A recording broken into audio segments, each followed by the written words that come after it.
Hello guys, RR44ലേക്ക് സ്വാഗതം. മുമ്പ് ചെയ്ത വീഡിയോസ് നിങ്ങൾ കണ്ടു എന്ന് വിശ്വസിക്കുന്നു. നിങ്ങളുടെ സജഷൻസ് കമൻറ്റ് ചെയ്യണേ, ചാനൽ സബ്സ്ക്രൈബ് ചെയ്യാനും മറക്കരുതേ. ഇന്ന് നമുക്ക് പുതിയ ടോപ്പിക് നോക്കാം. ഇതിഹാസ കാർ ഡിസൈനറും എയറോഡൈനാമിസ്റ്റുമായ എഡ്രിയൻ ന്യൂയി. ബ്രിട്ടീഷ് നാഷണലായ ഇദ്ദേഹം കുറേയേറെ പ്രോജക്റ്റുകൾക്ക് നേതൃത്വം വഹിച്ചിട്ടുണ്ട്. ആസ്റ്റൺ മാർട്ടിൻ്റെ ഹൈപ്പർ കാർ പ്രൊജക്റ്റായ വാൽക്കേറി, അതുപോലെ റെഡ്ബുള്ളിൻ്റെ ഹൈപ്പർ കാർ പ്രൊജക്ട്, ചാമ്പ്യൻഷിപ്പുകൾ വിജയിച്ച കുറേയേറെ ഇൻഡിക്കാർ പ്രോജക്റ്റുകൾ. ഫോർമുല 1 ലെജൻഡറി ആയിട്ടുള്ള കാർ ഡിസൈനറാണ്. 12 വേൾഡ് കൺസ്ട്രക്ടേഴ്സ് ചാമ്പ്യൻഷിപ്പുകൾ നേടാൻ അദ്ദേഹത്തിന് കഴിഞ്ഞിട്ടുണ്ട്. അങ്ങനെ കുറേയേറെ നേട്ടങ്ങൾ. വരൂ ഗായ്സ്, എഡ്രിയൻ ന്യൂയെ പറ്റി നോക്കാം. എഡ്രിയൻ മാർട്ടിൻ ന്യൂയി 1958 ഡിസംബർ 26 കോൾച്ചസ്റ്റർ, എസെക്സ്, ഇംഗ്ലണ്ടിൽ ജനനം. റിച്ചാർഡ് ന്യൂയിയുടെയും എഡ്വിന ന്യൂയിയുടെയും മകൻ. അച്ഛൻ ഒരു വെറ്റിനേറിയനാണ്. രണ്ടാം ലോകയുദ്ധകാലത്ത് അമ്മ ആംബുലൻസ് ഡ്രൈവറായി സേവനമനുഷ്ഠിച്ചിട്ടുണ്ട്. സ്കൂൾ വിദ്യാഭ്യാസം ബ്രപ്റ്റൺ പബ്ലിക് സ്കൂളിലായിരുന്നു. പ്രശസ്ത മോട്ടോ ജേർണലിസ്റ്റും എഴുത്തുകാരനുമായ ജെർമി ക്ലാർക്സൺ അദ്ദേഹത്തിൻ്റെ സഹപാഠിയാണ്. സ്കൂൾ വിദ്യാഭ്യാസത്തിന് ശേഷം 1980 യൂണിവേഴ്സിറ്റി ഓഫ് സതാംപ്ടണിൽ നിന്ന് എയറോനോട്ടിക്കൽ എഞ്ചിനീയറിംഗിൽ ഫസ്റ്റ് ക്ലാസ് ഓണേഴ്സ് ഡിഗ്രി നേടി. ഗ്രാജുവേഷൻ കഴിഞ്ഞ ഉടൻ അദ്ദേഹം വർക്ക് ചെയ്യാനും തീരുമാനിച്ചു. മോട്ടോസ്പോർട്ടിലായിരുന്നു ആദ്യമായി പ്രവർത്തിച്ചത്. ഹാർവി പോസ്റ്റ്ലേറ്റ് വെയ്റ്റിൻ്റെ കീഴിൽ ഫിറ്റിപ്പാൾഡി ഫോർമുല 1 ടീമിൻ്റെ ഭാഗമായി 1981 മാർച്ച് ടീമിൽ ജോയിൻ ചെയ്തു. യൂറോപ്യൻ ഫോർമുല 2 ജോണി കെഗറ്റോയുടെ റേസ് എഞ്ചിനീയറായി ജോലി ചെയ്ത ശേഷം ന്യൂവേ കാർ ഡിസൈൻ ചെയ്യാൻ തുടങ്ങി. അദ്ദേഹത്തിൻ്റെ ആദ്യ പ്രോജക്റ്റുകൾ March 82G, March 83G sports കാറുകളായിരുന്നു. IMSA GT ചാമ്പ്യൻഷിപ്പിന് വേണ്ടിയായിരുന്നു ഇത്. മാർച്ച് 83G വളരെ സക്സസ്ഫുള്ളായി. 1983 1984 IMSA ടൈറ്റിലുകൾ നേടി.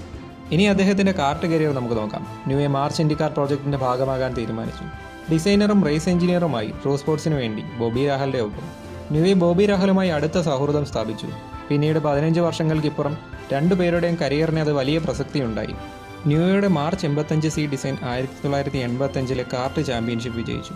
അലൻസറിൻ്റെ ഡ്രൈവിങ്ങിലായിരുന്നു ഇത്. അതുപോലെ 1985 ഇന്ത്യാനാപോളിസ് 500 ഡാനി സള്ളിവൻ്റെ ഡ്രൈവിങ്ങിൽ വിജയിച്ചു. 1986 ന്യൂവേ ക്രാക്കോയിലേക്ക് മാരിയോ ആൻഡ്രേറ്റിയുടെ റേസ് എഞ്ചിനീയറായി മാറി. അപ്പോഴും തൻ്റെ March 86C design 1986 cart championship വിജയിച്ചു. അതുപോലെ ബോബി രാഹലിൻ്റെ ഒപ്പം 1986 ഇന്ത്യാനാപോളിസ് 500 വിജയിച്ചു. 1986 അവസാനം ന്യൂവേ ഹാസ് ലോറ ഫോർമുല 1 ടീമിലേക്ക് ജോയിൻ ചെയ്തു.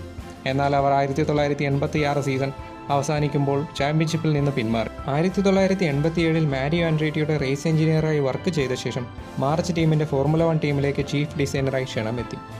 ഇനി അദ്ദേഹത്തിൻ്റെ ഫോർമുല 1 കരിയർ നോക്കാം. ഫോർമുല 1 ഇതിഹാസ ഡിസൈനറായ എഡ്രിയൻ ന്യൂയി കുറേ വിജയങ്ങൾ നേടിയിട്ടുണ്ട്. എഡ്രിയൻ ന്യൂയിയുടെ ആദ്യ കാർ ഡിസൈൻ മാർച്ച് ടീമിന് വേണ്ടിയായിരുന്നു. പിന്നീട് ഈ ടീം ലേറ്റൻ ഹൗസായി മാറി. 1988 മാർച്ച് 881 അദ്ദേഹം ഡിസൈൻ ചെയ്ത കാർ. ഈ കാർ വളരെയധികം കോമ്പറ്റീറ്റീവ് ആയിരുന്നു.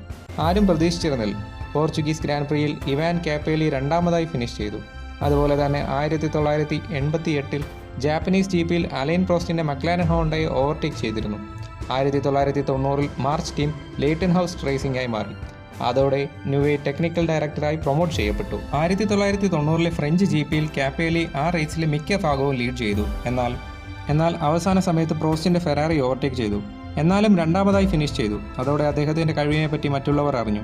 പിന്നീട് ആ ടീമിൽ നിന്ന് പുറത്തു പോയെങ്കിലും അദ്ദേഹം പറഞ്ഞിരുന്നു, എന്നെ പുറത്താക്കിയെങ്കിലും എന്നാൽ ഞാനിവിടെ നിന്നും പോകാൻ നേരത്തെ തീരുമാനിച്ചിരുന്നു. എന്തെന്നാൽ ഒരു ടീം അക്കൗണ്ടന്റ് നയിക്കാൻ തുടങ്ങിയാൽ അവിടെ നിന്നും പോകാൻ സമയമായി എന്ന്. നിങ്ങളുടെ ആത്മവിശ്വാസത്തിന് ദോഷകരമാകും. പക്ഷേ വില്യംസ് ടീം എന്നെ അപ്രോച്ച് ചെയ്തിട്ടുണ്ട്. വില്യംസ് ടീമിൽ 1991 മുതൽ 1996 വരെ പ്രവർത്തിച്ചിരുന്നു. ആ കാലഘട്ടത്തിൽ വില്യംസ് ടീം ഒരു ഉയർന്ന നിലയിൽ പെർഫോം ചെയ്യുന്ന ടീമായിരുന്നു. അവരുടെ ബഡ്ജറ്റൊക്കെ വലുതായിരുന്നു. വില്യംസ് ടീമിൻ്റെ ടെക്നിക്കൽ ഡയറക്ടറായ പാട്രിക് ഹെഡ് ന്യൂയുടെ സേവനത്തിനായി അധികം കാത്തുനിന്നില്ല. കോൺട്രാക്ട് സൈൻ ചെയ്തു.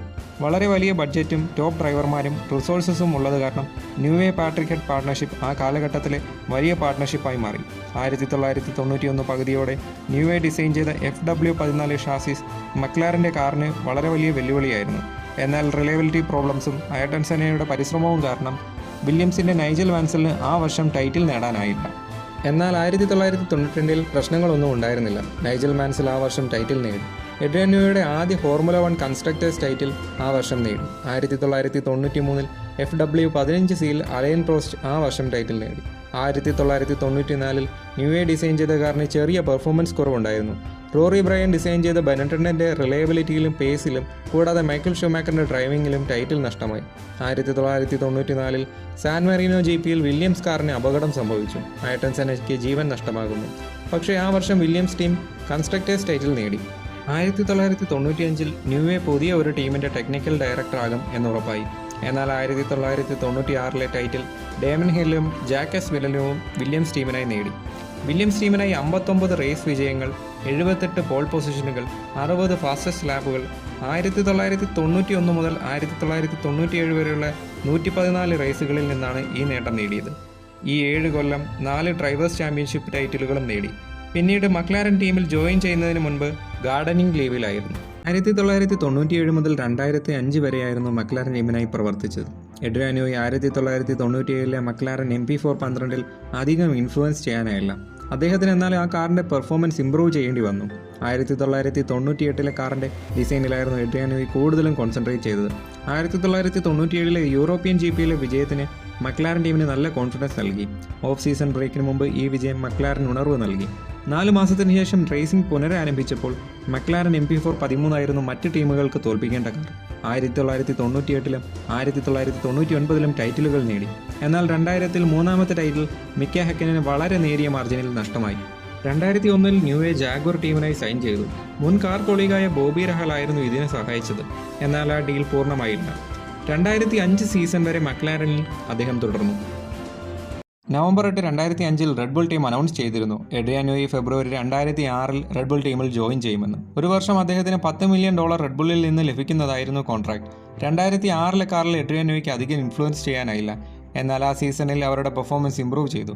2007 റെഡ് ബുൾ കാറിന് ഫെറാറി എഞ്ചിന് പകരം റെനോ RS26 എഞ്ചിനാണ് ഉപയോഗിച്ചത്. ഫെറാറി എഞ്ചിൻ അവരുടെ സിസ്റ്റർ ടീമായ ടോറോ റോസോയിൽ യൂസ് ചെയ്തു. 2007 റെഡ് ബുള്ളിൻ്റെ പെർഫോമൻസ് അത്ര മോശമല്ലായിരുന്നു, എന്നാൽ അൺറിലയബിൾ ആയിരുന്നു. 17 റേസുകളിൽ 7 തവണ റിട്ടയർ ചെയ്തു.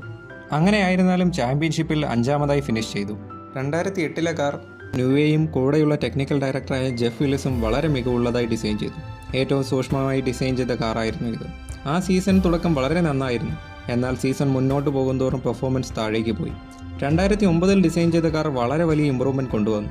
ആ സീസണിൽ നിരവധി വിജയങ്ങൾ നേടി. ചാമ്പ്യൻഷിപ്പിൽ 2ാമതായി ഫിനിഷ് ചെയ്തു. 2010 സീസണിൽ റെഡ് ബുൾ കാർ വളരെയധികം ഇംപ്രൂവ്ഡായി. മിക്ക സർക്യൂട്ടുകളിലും നല്ല പെർഫോമൻസ് കാഴ്ചവെച്ചു. 19 റേസുകളിൽ നിന്ന് 15 പോൾ പൊസിഷനുകൾ നേടി. ആ സീസണിൽ കൺസ്ട്രക്ടേഴ്സ് ടൈറ്റിലും ഡ്രൈവേഴ്സ് ടൈറ്റിലും നേടി. അതോടെ 3 ടീമുകളുടെ ഒപ്പം കൺസ്ട്രക്ടേഴ്സ് ചാമ്പ്യൻഷിപ്പ് വിജയിക്കുന്ന ആദ്യ ഫോർമുല 1 ഡിസൈനറായി എഡ്രിയാൻ ന്യൂയി.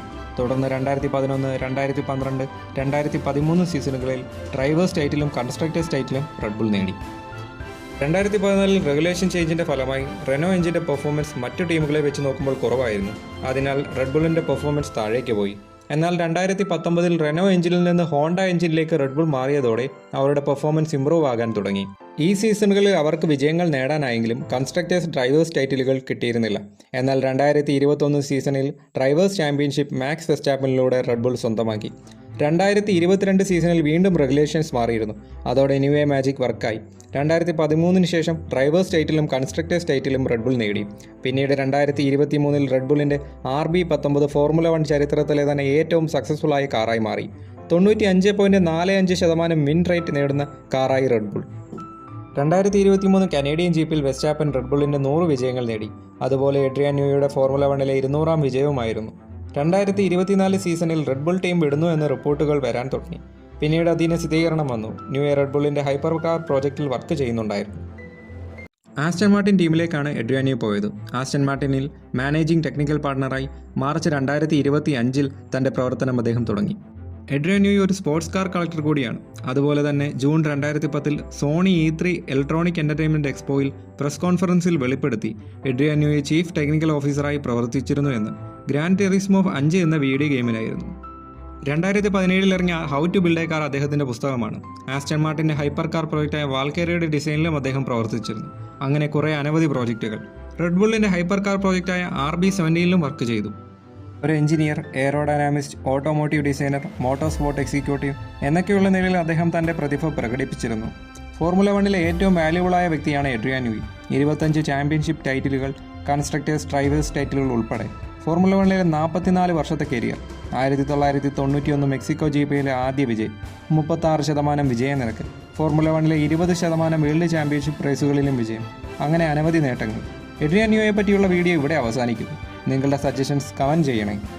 അപ്പോൾ ഗൈസ്, ഈ വീഡിയോ നിങ്ങൾക്ക് ഇഷ്ടമായി എന്ന് വിശ്വസിക്കുന്നു. നിങ്ങളുടെ സജഷൻസ് ദയവായി കമൻറ്റ് ചെയ്യണേ. ലൈക്ക് ചെയ്യാനും ഷെയർ ചെയ്യാനും സബ്സ്ക്രൈബ് ചെയ്യാനും മറക്കല്ലേ. പുതിയ ടോപ്പിക്കുമായി വീണ്ടും കാണാം ഗൈസ്. അതുവരേക്കും ബായ്.